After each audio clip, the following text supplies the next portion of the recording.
If we hear the magic of, I don't know if I agree, if we receive the magic of a little bit of doubt, that is magic that brings you into a great conversation where you can innovate, where you can have friction. Most of us want to smooth that over. And then we miss all those brains, 2 brains, 5 brains, how many coming together and working something out. I was working with a team leader pretty high up.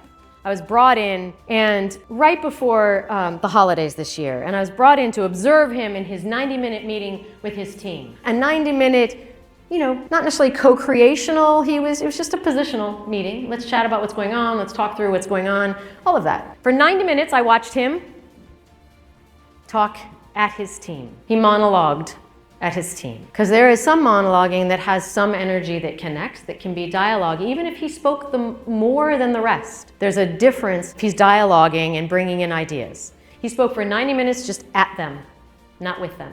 We got into the training, the Fruitful Friction training after, and about 20 minutes in, I had been saying, we've lost the skills to remain in conversation. We don't know how to stay without feeling like, oh, I'm upsetting people, I'm going to avoid or attack, I'm just going to avoid that going on.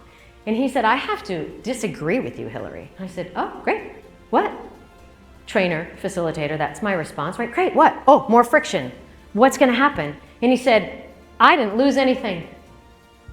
I've never had it. I'm a leader in my mid-50s, and I have always just told people what to do. And sometimes, as you just saw in my meeting earlier, under the guise of having a meeting. He goes, I don't even know how to invite people into the conversation unless we're doing a major brainstorming.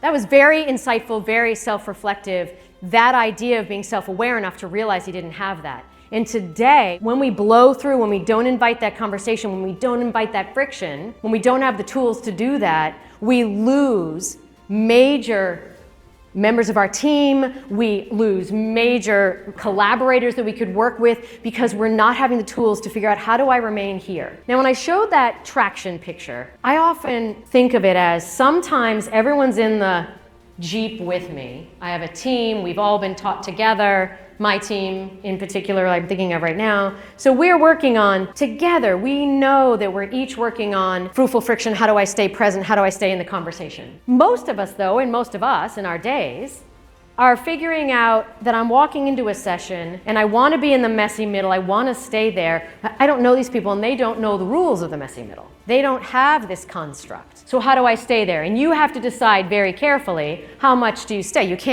can't be unsafe.